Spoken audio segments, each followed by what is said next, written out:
welcome to Politics, Culture and Some Other Shit with me, your host, Andy McGibbon, and Darren Matthews, sitting here on my left.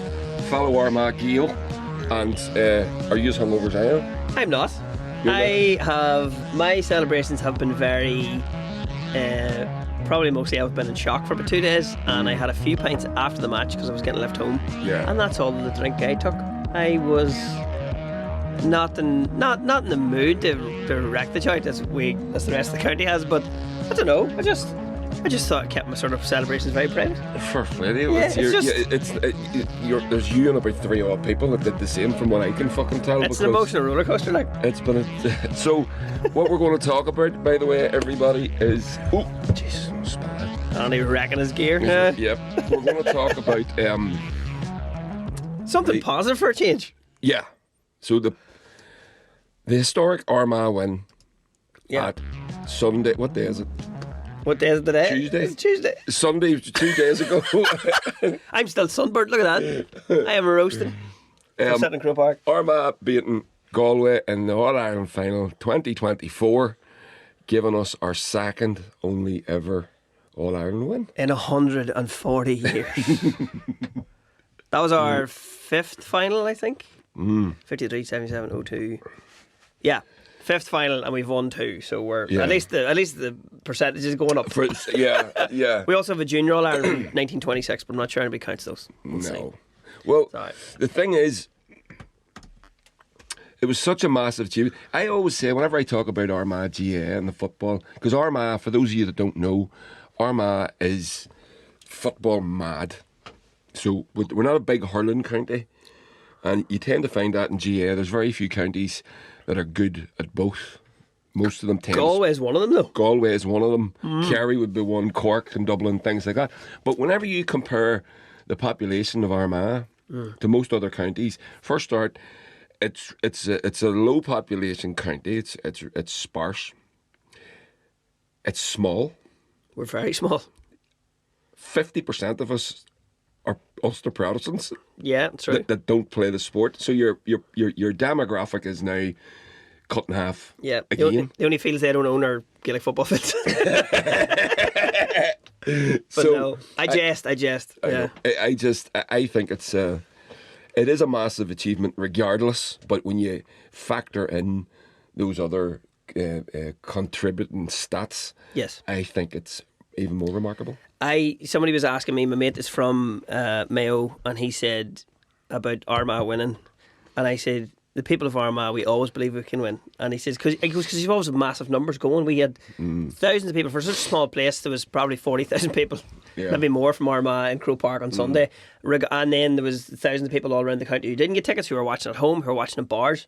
Every bar and function room in the county was rammed. Yeah. But a friend of mine said, he was like, how do you always get such a big amount of people to go to the games? And I said, do you know why? Because there's nobody as deluded as us. You're probably not wrong, but I mean... No, but we're so passionate, like. Yeah. And when I was a child, I literally went to games halfway down the country knowing we weren't going to win. But I fucking went in case we won. Yeah. Well, Armagh, our history, there's been a few brief moments where we have been, good or the best. In contention, yeah. But they're very, very few and far between. Yeah, late 70s to early 80s, and then 99 till about 2008 probably was when we won all the Ulsters there. So. Yeah. So we do have a good trophy cabinet there, I suppose, when you think of it like that. But GA is even over the course of the season, watching Armagh play at the start of the season, they started out bright and fast and attacky, and then they sort of retreated back into that defensive thing, and then they finished off bright and attacky again. Yeah, it was sort of I said to you when I went to the Derry match, it was the first time in my life I'd seen Armagh go ahead and keep going. Yeah. Because normally we're very cautious and stuff. But no, the other day was the game in Crow Park. I was sitting beside a guy from Galway, and we wished each other the best. The Galway fans, by the way, around me were absolutely lovely. Credit to their county. Great people, apart from one man behind me who said 15 men behind the ball, bloody Northern football. And then in the second half, Galway started doing it, and I just turned around and was going, go on. That's exactly what happened. I was like, Northern team does it, pig football. Southern team does it, tactical masterclass.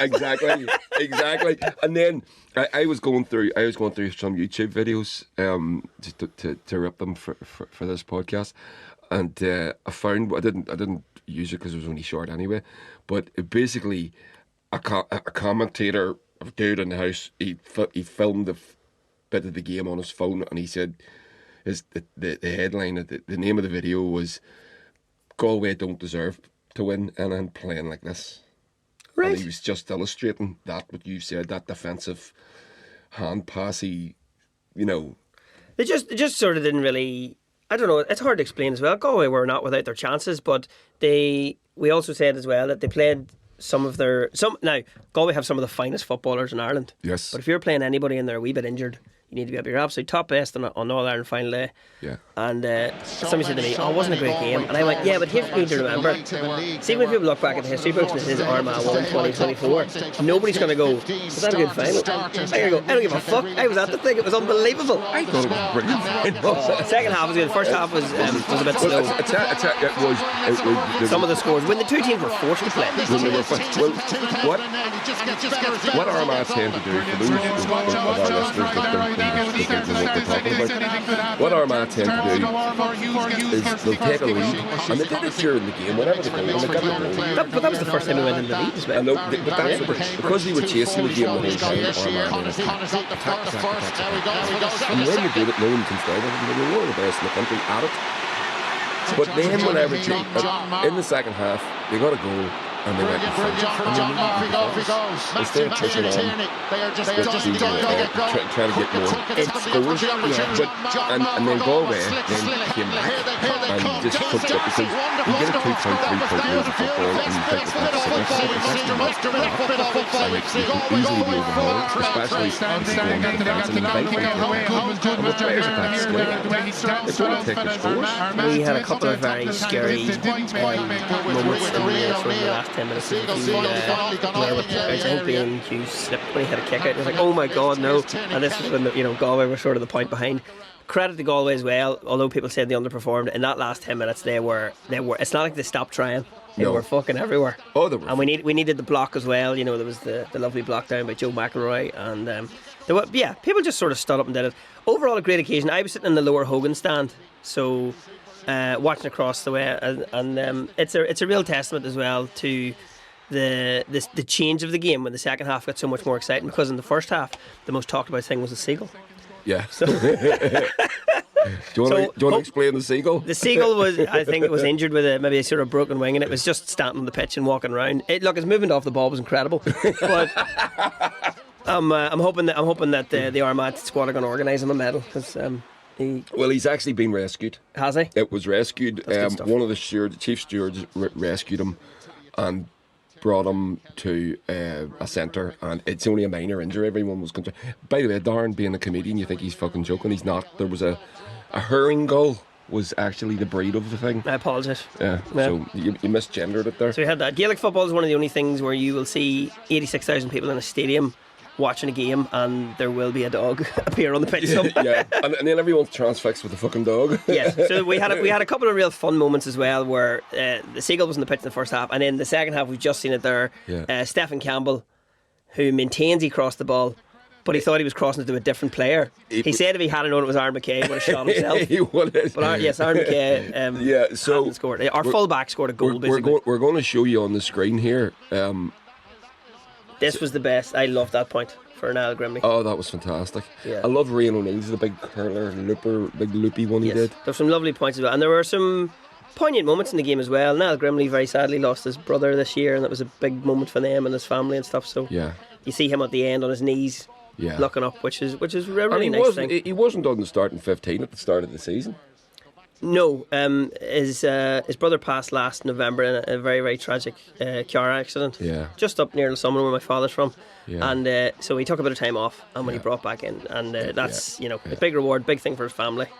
And he was over. There's a great photo of him with his niece. I have it. I think I have it somewhere. Yeah, it's lovely. But so for all the drama of the game, there were a lot of sort of outside factors. There were some positive news stories. There was some sadness. There was great emotion in the event. Well, see, And do you know what? Turns out as well, see me in Croke Park, emotional wreck. oh, complete. Yeah, I cried 4 times. Yeah, tears in my eyes for Ron Vane. Tears in my eyes when they brought out the 99 Meath team. Aye. Because I remember watching them beat us in the semi-final on their way too. Oh, so yeah. the 3 teams that beat Armagh in 99, 2000 and 2001, when we won the Ulster finals to get there, all went on to win the All-Ireland. So it was not our time until we finally won in 2002. Well, that's what happened to us with Donegal this year. We got beaten the All-Ireland, the Ulster final, and we went on to win the All-Ireland. That's another thing. We're only the second team to win the All-Ireland without winning our province. Oh, really? Do you know who the first team was? Go on then. It was Cork in 2010 when they beat Down in the All-Ireland final. Really? Mm-hmm. Kerry had beaten them in the Munster Championship. That's and mad. Then we're going to be one of the few counties that has won an All-Ireland. That team, we've won an All-Ireland, and now we're going to have to go back and try and win Ulster next year. Yeah. That's our goal. Well, if we played like we played yesterday, would have won that fucking Ulster final. Well, it was a bit. We were just very cautious, and then it was the penalties, the curse of the penalties as well. Now, the good thing about Sunday was that could be no penalties, so it was great. It was going to a replay, but then if that had gone into extra time, it was going to penalties, which I think I hate penalties in GA. It has no place, and I'm not sure it's a great idea. I understand the thinking behind it because their calendar is so full, they can't be just having 3 and 4 replays of matches. Yes, now. because this Sunday coming is the ladies' final. Yeah. Which is used in Croke Park as well, so they couldn't move the ladies. Also, talk about making a rod for your own back. Where was the penalty kick invented? Oh, in Dublin? No, in Armagh. Was it? The penalty kick was invented in Milford outside Armagh. There's a sign when you're outside Armagh town. I didn't know that. I thought it was in Dublin. No. I knew it was Ireland. It's fucking us.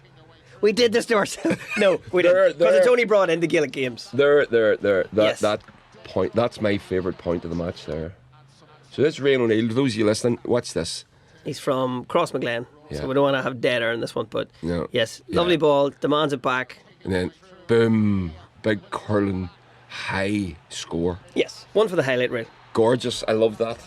Yeah. And then Soup Campbell coming. This is the pass you're talking about. So Yes. this is the mystery pass. Yes, people were saying that Soupy Campbell shoot for a point because he was being pushed into the corner.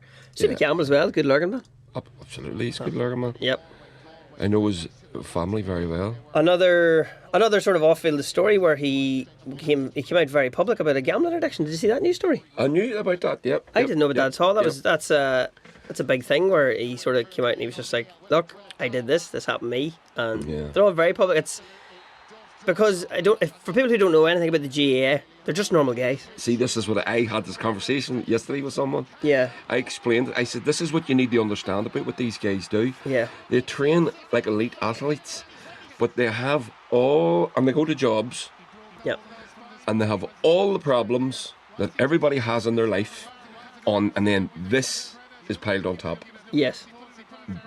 Having to perform at this level, to compete at this level, and all the gambling addictions, drug addictions, alcoholism, mental health problems, it's all there. Family, extended family problem, all that stuff is all still there. And these boys still turn up. God knows how many nights a week do they train? Is it 3, 4? Probably 5, I'd say, at this point. Unbelievable. Because there'll be individial gym sessions and video sessions, so it's not. They're just always there. And the thing that I did notice is the speeches that were given, the Armagh captain and Jarlath Burns, another Armagh man, president of the GA, they always go to great lengths to thank and shine a light on their families and support networks because it's not a fucking cliche. They can't do it without them. No, well, the Armagh physio is a guy called Anthony Fern from Drummond T. Anthony sat beside me in English in school. He's a guy I went to St Paul's with. Joe McElroy, who made the amazing block at the end of Stop Go, he's a school teacher in St Paul's. Yeah. Aidan Falker, the Armagh captain, is a vice principal of a school. Yeah. Yeah, all these guys have real lives outside this. And look, they'll all have a week off and a great time now, and fair play to them because it's well earned, because that's Kieran McGinney's 10th year in charge. And we now have an All-Ireland, which is great, which was the great experiment, because I think when he took charge we were in Division 3. Yeah. And we went up to Division 1, back down to Division 2, and back up to Division 1. We're going back up to again. Division 1 again, so it's okay. And we lost the league final as well. That was the other thing. That was it, yeah. Yeah, That's on right. penalties. On penalties. That's right. We've lost, I think in the last 3 years, we've lost one game in normal time. So, whenever they say to you, if you had a time machine and there's anything you could do, would you go back and kill Hitler or kill the person who invented the penalties in Milford? Oh, God, I don't know. Do you know what? English football fans would probably thank you for that one too. I think they probably would. But no, that and then that video you sent me of Lurgan whenever you got back home. So this is all going off. it's all fine. Look, the main point was we just want to come on and talk about something that was good and positive. Yeah. Because it was brilliant. You sent me that video. I was like, "How's Lurgan?" You sent me that video, and I was like, "That looks class." So this was me and Janie. We were walking. As soon as the match was over, well, I ran around the Woodville QR Park. I watched it in the Woodville. I ran around the Woodville QR Park with the flag, crying. And then I had a wee weep at the end too myself. Now. And then it's okay for men to cry, by the way. It is. It's, sport especially. You start to hear the horns. Yes. The QR horns in the distance, and then you start to see people starting to move, and everyone's cheering and hugging each other. People don't know each other, and they're hugging each other. And Armagh. So we decided to go for a walk around the town. I'll show you what these videos are, but this is funny. So now, I don't know if you've noticed this. I drove past this piece of graffiti. Right. So there's this walloper. For those of you listening to the podcast, obviously you can't see this, but I'm going to explain it. On the side wall, that's Clan Iron Club there. Yes. And then the end of the wall, the gable end wall, someone has spread, at the top you'll see it in a second, Jesus Saves, and then on down Heaven or Hell. And they've done it around the town. Now, what I've since discovered, this is some fucking walloper coming down from Lisburn, and he gets the first train in the morning, and he goes somewhere, and he goes and does this, right? Oh, I thought this was the Armagh fans taking the piss. No. Somebody graffitied this. And then somebody graffitied the graffiti? Somebody graffitied the graffiti. So this guy has wrote there, Heaven or Hell, and somebody says, Armagh, Galway. Ah, yes. And then on up, it says, Jesus Saves, and his reply is, and so does Blaine Hughes. Brilliant. So you'll see it in a sec. That's amazing. I drove past it on the way in today as well. Yeah. Massive credit as well to a gentleman, Blaine Hughes, who has been doing nets for Armagh this year. Yeah. He lost his jersey, the last 2 years to a gentleman called Ethan Rafferty. Yep. And stepped in this year, and he's such a team player, not a word of complaint out of him. He was just like, right, I'll be the keeper again. Let's do this. And Ethan Rafferty went on to win the All-Ireland Road Bowls Championship. Yes. Ethan Rafferty put up a post. I follow him on Instagram. He put up a post on All-Ireland final day. 12 months to the day, he was lying on his back with his leg broken at a football match. And a year later, he's in Croke Park. There's a photo of him holding Sam Maguire. And actually, a cousin of mine is in the photo with him as well, who's on the panel. Fantastic. A guy called Sean Conlon from the Silver Bridge Club in South Armagh. That's fantastic. So this video here is our mutual friend, Mickey Bartlett, fellow Lurgan man. And who is not well today because I contacted him. Yeah, we tried to get him in on the podcast, but apparently he can't leave the house because he's going to die if he doesn't. He's going to die if he leaves, he strays farther than 3 feet away from the toilet, he said. So you won't be able to see this on the audio, but so there's Ethan. That's when he got his leg broke playing football. So that's him covered and waiting on the ambulance. Yeah. And then that is 1 year later. That's him chilling out, and that's my cousin. So that's very, very good. It's very, very cool. Armagh's such a small county, we all do know each other. Yeah. So yesterday, we went round the town. So we'll just skip that back. I was wondering why you asked did I want to do this on Zoom. You're not well either. No, I have a terrible hangover. So this is William Street. This is day 2. Oh fuck! We haven't quit. He'll be back out later. This is William Street in the town, and this was only the start of it all. This is before everybody got back from Dublin. For fuck's sake! So there's a car park behind the courthouse bar. So there's a car park behind the courthouse bar. They set up a DJ decks in the car park, and they were there at 2:30 in the morning. Somebody brought the generator down, and it wouldn't work. So my friend Terry, who has a unit in there, his son has the keys to the unit. There's in the wee industrial park. He ran across, opened the unit up, and run an extension cable out and threw it over the fence. And the boys, that was them, to 2:30 in the morning. And you know what? Fair play to the cops. They didn't come anywhere near it. They didn't do anything. They just let them get on with it. They were climbing all over the police station, putting Armagh flags on it, which we'll talk about that. There is a complaint about that. Yeah. There's a complaint about that from the people that you would expect. So It was unreal, and it was just as you said. It was the most just this big wave of positivity, just beauty and smiles and happiness and positivity, and it's just absolutely amazing. That's fantastic. Jesus saves, so does Blaine Hughes. Yeah. Because I didn't realize, I was driving up, I didn't realise that was a response to somebody else's graffiti, because I was driving up going, active graffitied some poor fucker's wall. Yeah, I know. But it's beside the Clans Club, so... It's up there, right? Yeah, So, and but- that's Kawilki last night. That's Mickey sitting, steaming, by the way. having a great time. And then we'll show you a wee photograph in a moment. There it is. So that's Kawilki Estate last night. That's about 11 o'clock. That's quite the party. I should point as well, because Andy, I'm assuming you have listeners all over the world, do you? I assume so, huh? Right, when Andy says a Klansman, he doesn't mean what the Americans mean, okay? He means something. Andy means a member of a football club in Lurgan. It's not to be confused. No, we're not to be confused with the Ku Klux Klan. Yeah. It's Clan Earn, not the Ku Klux. Yeah. We don't do racism. We're still just practicing sectarianism at the minute. Yeah, we're still just getting over that.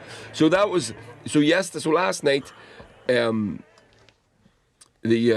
somebody they decided down in the Kawilki Estate there, which is just across the road from us, they just built a stage in the middle of the road out of scaffolding planks, and then some local bands and musicians played till when I left there last night about I think it was 11. And they were still at it. Can we point out something as well, that the Kawilki Estate is not something that usually gets positive news stories written about it either? No. The Kawilki Estate is sort of one of these working class Catholic estates that were built in the 60s. Mm-hmm. And then it was very, very Republican, nationalist estate, and IRA, lots of IRA activity and stuff like that. So it is what you would expect it to be. But yeah. And it was just amazing. All the young ones out, all having a great time. And then I laughed. Marty Thompson, who's one of the musicians, he was the first one on, and he says, "Okay, everybody, listen. Can we just ask a little before?" He says, "If cops come down, just ignore them. They'll go away." And they didn't even bother. And can I ask you all? There's rubbish bins. There's black bin bags about. So could you put your rubbish into the bin bags? And then on the way back, the whole place was covered in shit. Yeah. It was just broken bottles. And Yeah. I'd love to have thought that wouldn't have happened, but it was always Yeah, the council coming down the next morning. Oh my God. Yeah. So, we basically as a county, we totally lost the run of ourselves. And completely lost the run of ourselves. Where have them pictures gone? Yeah, the wave of positivity. It all got out of hand very fast. But yeah, that was one of the ones we did want to point out about the. So let's do the negative news story first, and then we'll do the positive one about the good people of Points Pass. As a contradiction of this nonsense, does that suit you? That suits me very well. Yes. So there let's was. do that. I'm not even going to say an incident. There was an example of good neighbours. Yeah. In the village of Camla, which is very close to where I'm from. My brother lives in Camla. And it's There it is. down beside my school. So that's the positive news story. That's good. Okay. So you go with that. On you go. Right. So Points Pass is a little village in County Armagh. Now some of the Points Pass is quite close, heading over towards Banbridge, but it's in Armagh. Points Pass will be quite close to the club I played for, the Summon. So we have a very friendly rivalry. The people of Points Pass are lovely until we're playing them twice a year. Then they're a pack of bastards. Also, Redmond O'Hanlon's, isn't it? Redmond O'Hanlon's. Redmond O'Hanlon's. Fantastic story about him as well. How they got their name. They're named after Highwayman, which is a brilliant That's fantastic. story for us. That's why I know his name. Yeah, Redmond O'Hanlon. It was in that book of folklore I give you. Yes. Yes. So Redmond O'Hanlon is the name of the club there. Now, Points Pass is a very mixed village. It's very, very sort of modern. And what they did was they do have a commemoration there for the 12th of July. So they have their 12th of July demonstrations, and they have the arch and they have the flags. Yep. Now, there is an agreement was made within the village that once the 12th was over, and a few days after, the good people of Points Pass took down the red, white and blue bunting, and the people of the Points Pass Silver Band helped the GA members put up the bunting for the orange and white and for the flags, because Armagh were in the All-Ireland final. Absolutely. Now that is a community, and that is neighbours. That is perfect. So here's the article from the Belfast Telegraph. Everybody wants to see Armagh win. Points Pass Silver Band helped GA put their flags up as communities unite. And for people that aren't from this part of the world, you don't, if you don't understand the significance of that act, that neighbourly act, It is significant, and unfortunately, it is quite unique. It doesn't really happen very often because the Orange Order tend to be. They get contrasted with the GAA, and I hate that because they're fucking nothing like the GAA. No, there's no comparison because anybody can join the GAA. Yes, there's exactly that. So here's the article. Points Pass is a village full of ever-changing colour. At the moment, the overwhelming hue is orange, but there's still hints of red, white and blue all around. And it's something that residents are all passionate about. Small areas technically part of the beginning of South Armagh, but it also borders County Down. Only has a population of just over 600, which appears to be evenly split between people who identify as either unionist or nationalist. Not unusual. Nothing unusual there. Mm-hmm. Its inhabitants are proud of the villagers' peaceful coexistence. Many see Points Pass as a great example of cross-community harmony. After the 12 celebrations finished, an Armagh's inter-county GAA team then qualified for the first All-Ireland final. At 21 years, the people of Points Pass were happy to come together and swap the communal decorations around. Robert O'Neill, chairman of the local GAA club, Redmond O'Hanlon's, explained, the red, white and blue bunting was still up around a week ago, and once we were in the final, I contacted the Points Pass Silver Band. They look after all the bunting, and I said we wanted to put bunting up and asked if and when they would be removing theirs. The men set a date, and those from the band offered to lend their cherry picker to help the football fans put the Armagh flags up. We have people from both communities playing for our club and involved in the committee and administration. We started a cross-community youth club here last year. It's all something we're really proud of, and we work really hard on that. If Armagh win, there'll be a mad party all around for about a week or more. So, that's brilliant. That's a great news story. I love that. And also, one of the people who, there's a picture in that article. So, number one, that article was written by Niamh Campbell, who's one of my club mates at East Belfast GAA. Oh, there you go. She's a lovely lady. She's from Tyrone, but that can't be helped. No. And, no, she's a bit of a legend. So they've done that. She's been getting a lot more sort of positivity into the Belfast Telegraph, which is great. And also, Canavan's bar is in Points Pass. Brian Canavan, who was one half of the management team in '99 when we won in the Ulster. So yes, that's one of the two Brians. Oh my God, there you go. So Brian Canavan runs the Railway Bar, fantastic as well. Now there was also a thing happened many years ago, which probably would not like to dwell on, where there was a shooting in Points Pass, where famous shooting where a Catholic man and a Protestant man who were best friends were drinking in the bar together, and they were attacked by gunmen from a loyalist organisation, and both killed. And it actually massively united the community. Yeah. It did. It horrified the community. Yes. Because Points Pass is an example of good neighbourly relations, and it shows you it is a great example because it shows you that, like, I have a family member through marriage who they're from Tyrone, and they come from an Orange tradition, but it's very rural, like this that. It's not that stuff you see where they burn piles of tires covered in tricolours. It's not that shit. No, they have a beacon fire. They have a beacon fire, and they go to their church service, they march on their way back, and And then whenever you hear people from the Orange Order saying they don't understand why nationalists or Catholics can't get involved in the thing, it's because they could get involved in. That other thing, you can't do that. Yeah. It's not the same fucking thing. And I do feel very frustrated. I mean, I was listening to, there over the 12th, it got me thinking, I think I said this to you before, when I was talking to you last week.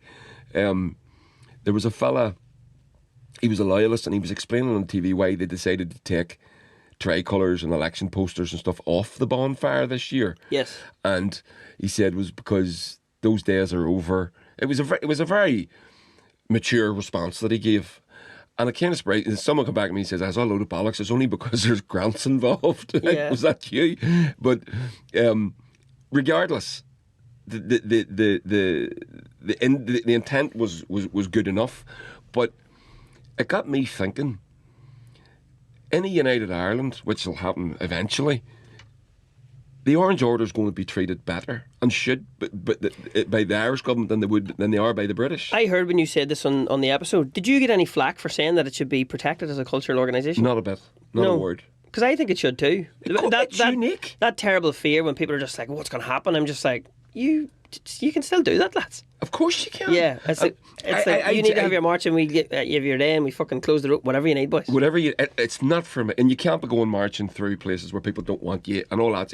Those days are over. Yeah. But regardless of that, it is a unique tradition. Nobody else in the world does it. It doesn't have to be a complete hate fest, which sometimes it does descend into, despite the intentions of some people within it. Yeah. It can be all that sort of stuff, and then maybe one day it will be celebrated and we'll be able to enjoy it cross-communally, which would be ideal. Which, can I point out as well, is a thing that used to happen. Exactly. Pre-Troubles in Bestwick, where my grandmother's from, no issue at all. The Catholic population would watch the parades.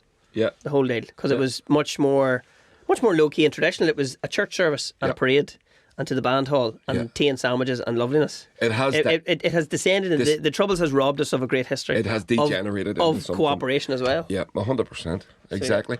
So just on, we can't keep it all positive, so we're going to now... We can't keep it all positive, so let's go back to South Armagh. Let's go back to South Armagh. So... Up the road from my house. This is in Camla, right? Yes, Camla's beside where I'm from. Yes, where you're from. So if you want a good laugh, one of my brothers lives in Points Pass and another brother lives in Camla. Oh, there you go. Yeah. Oh, there you go. And I would say the one that lives in Points Pass is positive and the one that lives in Camla is a negative bastard. So what we have here is we'll play the footage. Anyway. Yes, okay. So this is our local constabulary and they are celebrating the win in Camla. Now, as someone who's for people that don't understand, 20 years ago, an unarmoured police car wouldn't have been able to drive through this village. They wouldn't have the windows down either. No, and this is a local police, and they're they're driving around a wee mini roundabout in the town with the flag out, lights on, all that sort of stuff, having a bit of crack. Now, they've done more for cross-community policing in that one moment than any politician has managed in their entire careers. So here is the response. DUP meet the PSNI over Armagh GAA victory videos. Members of the DUP have met with senior police service in Northern Ireland officials over video footage circulating online, and you've just seen the video footage that they're talking about. Yep. It comes after videos emerged of officers taking part in celebrations following Ireland's All-Ireland victory over Galway on Sunday. The footage appears to show... it fucking does show, we've seen it. Yeah. It appears to show officers in police vehicles waving flags and sounding their sirens. The PSNI has subsequently stated in an internal investigation in a separate incident. The video footage posted online shows individuals climbing the police station in Lurgan and adorning it with orange and white flags, which they did. PSNI officers attended to remove the flags and investigations underway. They didn't remove them immediately, but they did remove them. DUP MP Carla Lockhart, our lovely representative, she is a fucking... Oh, she's your MP. She's my MP. I forgot about that. No, fucking hell. Assembly member Keith Buchanan and the party's policing spokesman Trevor Clark met with officials at the PSNI headquarters on Monday. Speaking to reporters following the meet, Mr Clark said they raised concerns for the public and other police officers about the conduct of what we did see that took place at the weekend. That's a very awkwardly constructed sentence. We're very careful to make our point today in terms of erratic driving and the manner in which the police officer drove the car around the roundabout and enjoyed the triumphalism of the celebration of football, he said. Okay. Can I disgraceful display. Yeah. Can I, just before we read any more of the article? I'm not article, going to read any more, but you got the gist. Yeah, you got the gist. So somebody from the local PSNI, who are probably just checking the celebrations are all being attended very safe.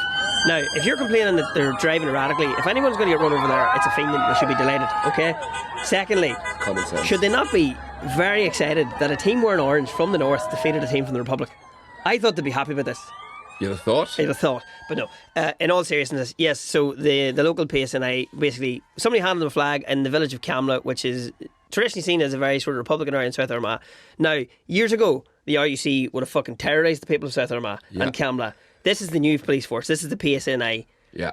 Which is a mixed force. Now, that could have been somebody from Armagh who had to work that day and didn't get to watch the match. We are automatically assuming in this country that that's just some Protestant boy taking the piss. That could be, a nationalist member of the police force, well, of course, who was like, I had to work Sunday. But Armagh won the fucking All-Ireland. But look, but here's the thing. So, But for political point scoring, this guy's going to lose his job. well, maybe he might do. Yes, There'll be a you're right. suspension or something on the record. There's definitely something's going to happen to that fella because our unionist representatives are fucking joy vacuums. This is now, I replied to Doug Beattie, who's considered the nice liberal unionist, and he's a fucking tit. Oh, Doug weighed in on this, didn't he? Doug weighed in on this. Did he congratulate Armagh first? No. Well, he did actually he congratulated Armagh on getting to the final. He did. Good and then stuff. his very next fucking tweet was complaining about this. But it's the pedantry that gets to me. Because the pedantry is barely disguising what is an underlying, I think it's just a piece of underlying bigotry. So this is the questionable use of resources by the PSNI, or was the police car stolen? Question mark. Right? No, it wasn't stolen. So this is the reasons this person's going to get in trouble, where somebody has pointed out the things that they did wrong by the book. Yeah, by the book. Okay, right. Blue lights on for a non-emergency. I'm sorry, that is an emergency. We have not won an All-Ireland in 22 years.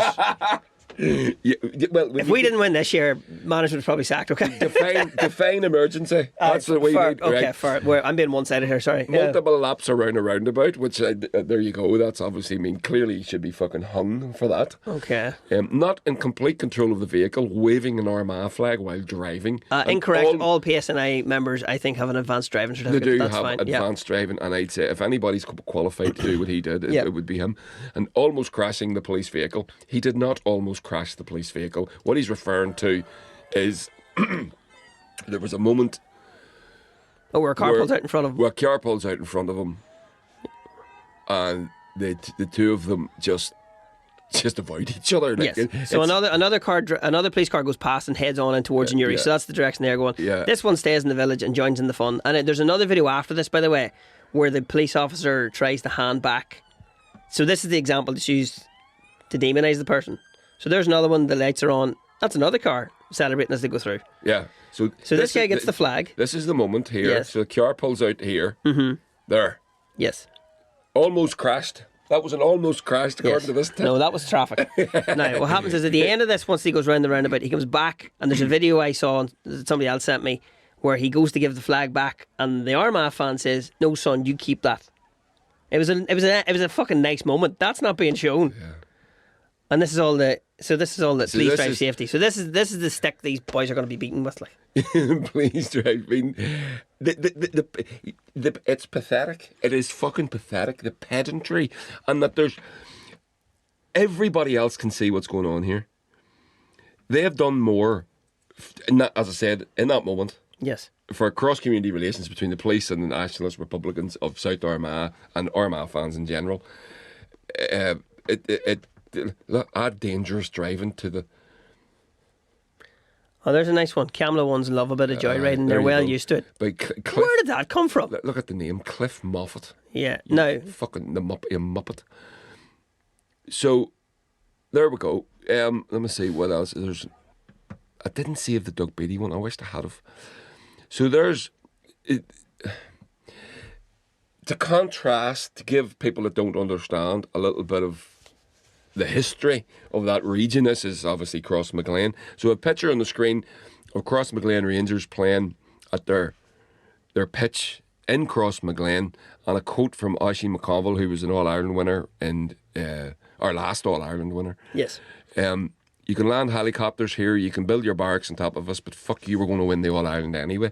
So that's the people of Armagh have always had a tempestuous relationships with the gears of the British state, let's call it that. And so we understand as Armagh men that moment what that cop did is going to be enjoyed and celebrated. And by the way, the people of the community that they are policing appreciate that. Yeah. They appreciate that. So you're policing a community. It's important to, I don't know what way it works now with the PSNI, and I know it wasn't possible with the RUC. It's important that you're of the community. I don't think cops should be bussed in from somewhere else to police. I don't think that to me just leads to so many problems. They do that in LA. The cops all live miles away from where they... And then they go into these communities and they're like an occupying force. Yeah, it's like Jersey and New York, that nobody lives within the community, whereas when you go to other places where... Yeah. I mean, I always say to you, the great example is when I was in Toronto and Chicago, the difference of like a Paddy's Day parade is the cops are in the parade. Yeah. You know what I mean? And it's a big... Yeah. It's a big heritage thing. It's seen as a well-respected job. It's a civil service job. Yeah. To be the police. Whereas we have a terrible history with the security forces. Yeah. Where there's still a great paranoia. So that I don't know what to say. But that cop coming along and taking that flag and just adding to the fun. Yeah. It was a very positive day. And now I would say that they're either going to get disciplined or. But the things that they're coming up with to say about them and then all that. So there is loads of positivity around this, and then there's negativity as well, but we just kind of tune it out because the area I'm from, we don't have a good past relationship, but we have to build somewhere. Somebody has to be the fucking cops. Of course, I have to. Yeah. You have to have the cops. But just watching the usual loyalist, unionist, fucking, as I call them, joy vacuums that just suck the love and the beauty and the art out of everything. It was the talking point on the most listened to radio show on BBC on Monday morning, and it was Jim and Justin McNulty, and I think Jim Allister was giving off about it. And Justin McNulty, who is a 2002 All Ireland winner with Armagh, he's an SDLP councillor. He basically just said, "I don't want to talk about this, lads. Let's just have a good day because Armagh have won the All Ireland." Yeah. And here's the other thing as well, for how loud those people are and how public they are on their things. I live in Unionstar in Belfast, and my neighbours have congratulated us. And one of my neighbours wished me the best when I was leaving the other day to go to the match. But that's because most people are sound we are as fucking fuck. integrated. Most people are sound as fuck. Yes. The pandering to a loud minority, that's what's going on. That's what these things are. And the I've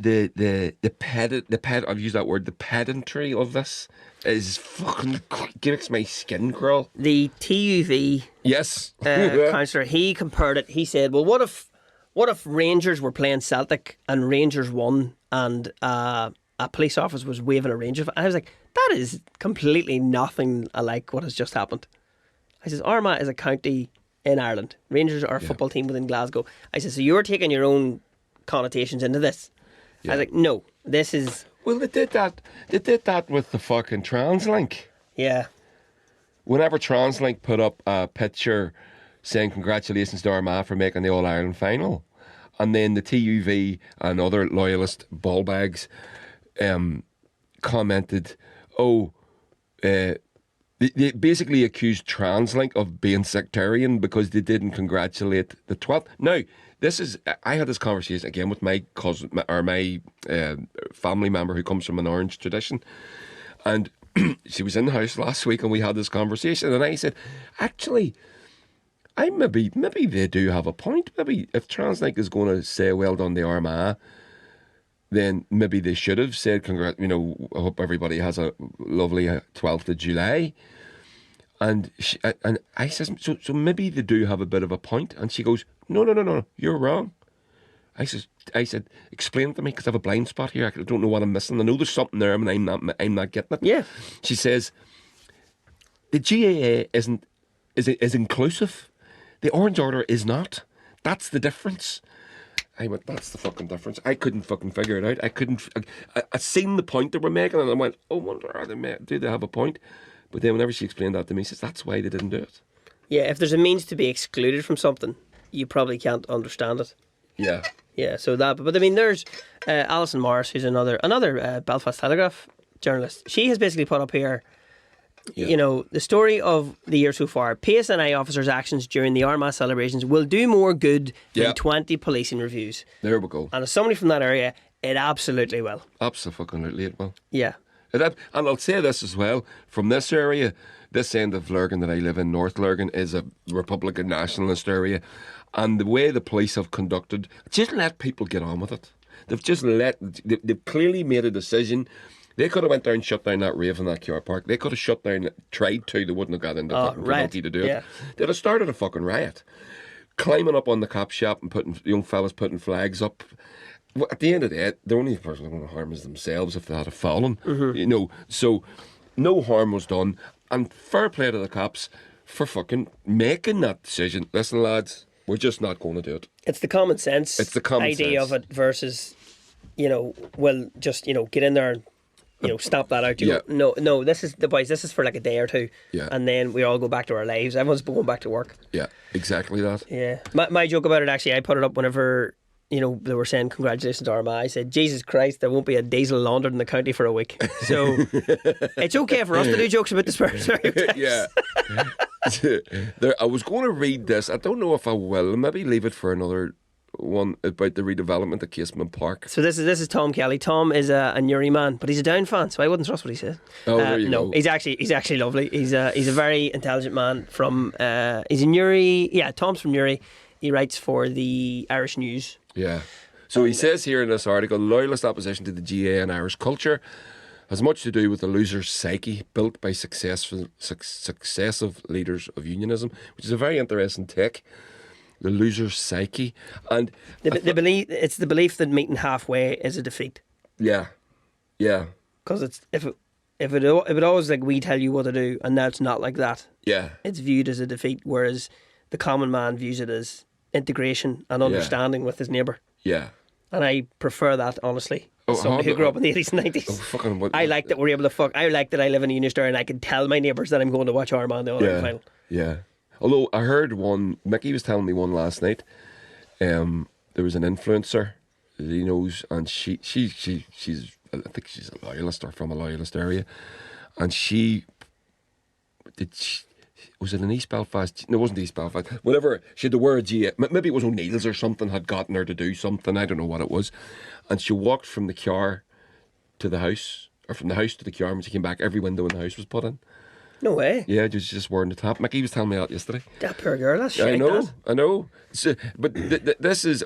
I'll leave this for another day. I actually want to keep that article, and maybe the next podcast will talk about that, because the redevelopment of Casement Park in Belfast is very, very important. But it also. Did you hear the guy on the Nolan show? So Casement Park is to be redeveloped. The loyalists are against it because it's basically a big, massive GA club named after Roger Casement. Who was a knight of the British Empire. Once again, take your wins, lads. You know what I mean? Take it. Well, he was fucking fenestrated after he became denightted after he became an Irish Republican. Mm-hmm. But he was also a little known fact about the man. I'm a huge fan of his. He exposed the Belgian Congo, the way they treated the slaves, all that thing about the cutting the hands off and the rubber plantations and all. He exposed that, and that's how he became a celebrity journalist in his time. And him hanging out with Joseph Conrad. Joseph Conrad was his Belgian equivalent, I guess, and he wrote the book The Heart of Darkness, which they went on to make the movie Apocalypse Now. Mm-hmm. It just sort of modernised it for the Vietnam War. Modernised it for the Vietnam War, exactly that. So I'll leave that for another day, but it is an important, and obviously this. Whenever you've got that mindset that you talked about there, you do what we tell you, and compromise is losing. This is what happens. You end up with your moral enemies, I guess, having the biggest sports stadium in the country. But I mean, this is the thing as well. I never understood this. Now I live in Belfast now, and I see sectarianism in action, where the people have ghettoised themselves in their areas of the town. But I grew up in a little village called Bestbrook, which was garrisoned by the British Army. But I had good Protestant neighbours, so I have fully integrated. And so when I used to watch the TV, I would go, "Why are people like this?" Because the next door neighbours aren't like that. No, and they were good people. Yeah, good working class people as well. That's maybe our divisions of how we divide ourselves down the line as well are, it's just to keep us fucking stupid. Yeah, it's we're the modern day. You're like that because of them. Well, it is. I mean, it is a part of the imperial design that the separate loyalists have a hangover. And unionists, I would say in general, have a hangover from the strategy that all empires use in they have to separate the people that they're trying to dominate from their culture. Mm-hmm. If you have a close sense of culture, you will not be easily dominated by a foreigner, and that's what this is about. And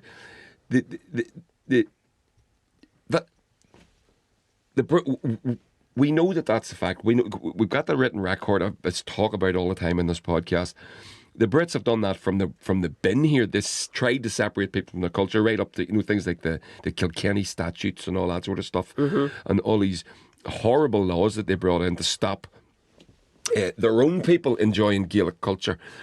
But then even so more, you bring it up to the relatively modern era and the birth of the GAA, which was a movement to stop the erosion of Gaelic culture in Ireland. Yes. And that's what it is. Yeah. That's essentially what the GAA and the Cultuses and all these sorts of, all these other organisations, which led to the Gaelic revival. Yes, Gaelic League, Michael Cusack, all that stuff. All that sort of stuff. So the Casement Park in Belfast represents the other side of the 400 or 800, depending on where you want to start the clock, years of attempted cultural the killing of the culture failing. It has failed. Because now the British government is going to build a park in Belfast called Roger Casement, which gets me to my point. There was a fellow on the Nolan show, and he says, I'm opposed to this because the GAA will probably, after they build it, they'll probably name it after an Irish rebel. After? He said that on the fucking TV. Well, I've got news for you, buddy. Yeah. Yeah. So it's that, yeah. Jesus, fucking get a book, will you? I know what's on my I'm like, who do you think Roger Casement is now? Well, I don't know. I don't know. I don't know. I don't know what he thinks what casement means, but it shows you that, well, first of all, a lack of education, which is well documented in certain areas of the north, but that is a level of ignorance that is fucking hard to sort of get your head around. But that's what he said, and it was recorded. And it's othering of people. You have to talk to everybody. You need to fucking understand each other. Yeah. The only way we do that is by communicating with each other. Clearly. Don't let them live 2 towns over and go, what them bastards doing over there. But it's the paranoia. But it's the ghettoisation of yourself. Yeah. You're ghettoing. I love Gaelic culture. I love GAA. I love all everything. Speaking the Irish language when I get an opportunity to. I love all that, but I also understand that your culture is important to you, and I will back you up.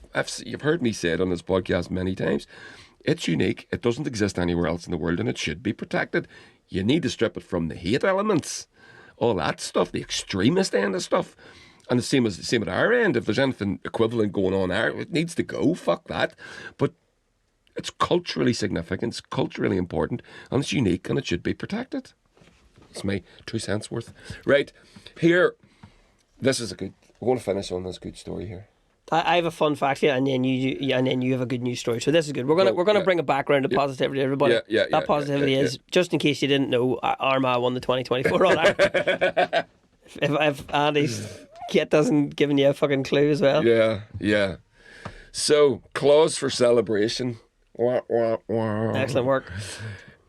1 in a million orange lobster caught off the Galway coast. A good omen. Is it a good omen for Armagh? And I did find it's interesting that it was caught off the Galway coast, obviously, because that's who we played. And there's a picture on the screen of 2 fishermen, I'm assuming, a fish transporter, playing easy game, spot the difference. The 2 lobsters. I'm assuming the one on the left is what a lobster normally looks like then. Yeah, I think we only have red and cartoon lobsters, you know. Red, yeah. So a rare 1 in a million bright orange lobster caught off the coast of Galway this week is being seen as a good omen for Armagh in the All-Ireland final. Marine biologist Kevin Flannery from Dingle Ocean World, who's now curing for the crustacean, said the shellfish's traffic light colour certainly saved them from appearing on a plate in a dining room in France or Spain.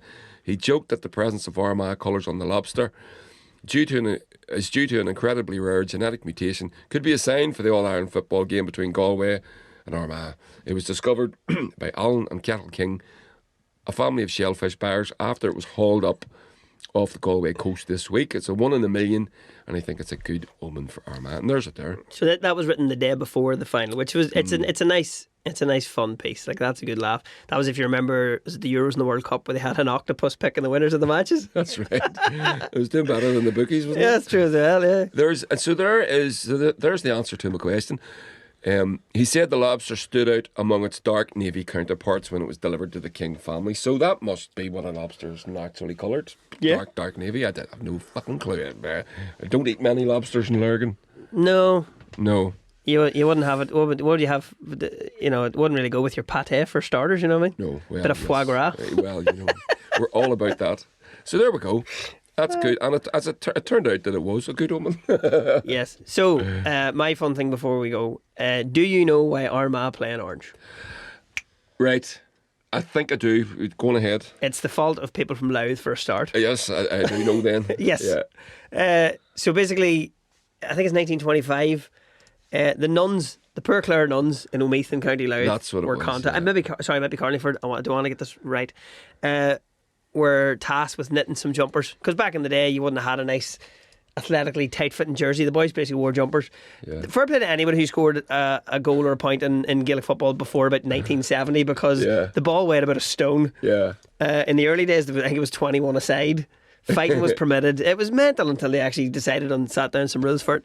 So the Poor Clare nuns in County Louth produced these jumpers, and the only thing that they had enough basically material of was orange. Yeah. Because before that, it used to be that you wore the jerseys of the county champions. So when people say the year before they were wearing black and amber, which I can assume meant that maybe Crossmaglen won the county that year. Yeah. So this is how Armagh ended up in orange. We've just kind of stuck with it. Technically speaking, it's actually tangerine and white, but there you go. There you go. And now we're rocking about in our lovely orange kits for the last 100 years. Yep. I did know that story, but... So thanks, nuns. Thanks, nuns. Yes. Fucking nuns. So there we go. There's a wee slideshow of pictures from the day. Yes. Which is absolutely fantastic. I will say we'll have a great time. We'll have a great time next year. There's me and the bowl, Richie McGee in the Woodvale. Richie looks great with a beard. He does, yeah, he suits it. He's a fantastic looking man there. He is, There's me and Mickey last night in Kowilkie at a rave. At least Andy has photographic evidence as why he's hungover. Yeah. Fantastic. There's Aaron McCare from Drummond after scoring his goal. Yeah. The Armagh goals are the cars everybody did up was fantastic. It was one of them last night at the thing. Great art attack job. I have it on the... Yeah. Rory Creaney took some pictures. There we go. Lots of fantastic people did up their cars, and we're probably going, for the love of God, do not let us lose. Otherwise, I spent thousands on this. Yeah. So there's Rory Creaney's pictures off his Twitter account. Rory makes it